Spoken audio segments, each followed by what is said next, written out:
Hello friends! ఏంటి మీ ఇంట్లో sandwich maker లేదా? అయినా గాని శాండ్‌విచ్ ఈజీగా ప్రిపేర్ చేసుకోవచ్చు. ఎలానో చెప్పేస్తాను వచ్చేసేయండి. ముందుగా అయితే వెజిటబుల్స్‌ని సన్నగా కట్ చేసి పక్కన పెట్టుకోండి. తర్వాత ఇలా పన్నీర్ ముక్కల్ని చిన్న క్యూబ్స్‌గా కట్ చేసుకొని, ఇలా హీట్ ఎక్కిన బాండీలో ఆయిల్ వేసేసుకొని, ఇలా ఫ్రై చేసేసి లాస్ట్‌లో కొద్దిగా సెజ్వాన్ సాస్ వేసేసి బయటకు తీసేసేయండి. దీనిలో బ్లాక్ పెప్పర్‌ని కూడా యాడ్ చేసుకోండి. టేస్ట్ అయితే బావుంటుంది. తర్వాత బ్రెడ్ స్లైడ్‌ని తీసుకొని దాని మీద మయోనీస్ వేసి ఈవెన్‌గా స్ప్రెడ్ చేయండి. ఇలా స్ప్రెడ్ చేసిన తర్వాత ఇందాక మనం కట్ చేసి పెట్టుకున్నాం కదా వెజిటబుల్స్, టమాటా స్లైడ్స్, క్యాప్సికమ్ క్యూబ్స్, ఇంకా క్యారెట్ ముక్కలు, ఇంకా సన్నగా కట్ చేసుకున్న క్యాబేజీ తురుమును కూడా ఈ బ్రెడ్ మీద ఈవెన్‌గా స్ప్రెడ్ చేసి ఓపెన్ టాప్‌లో అయితే చీజ్ స్లైడ్‌ని అయితే వేసేసేయండి. చీజ్ వేయడం వల్ల శాండ్‌విచ్ టేస్ట్ అనేది చాలా యమ్మీగా అవుతుంది.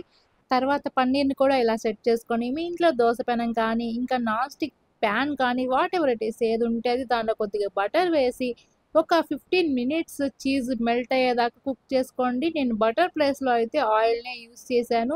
తర్వాత ఇలా క్రంచీగా ఇంకా యమ్మీగా శాండ్‌విచెస్ అయితే తయారవుతాయి. మీ ఇంట్లో వాళ్ళకి సర్వ్ చేయండి హ్యాపీగా.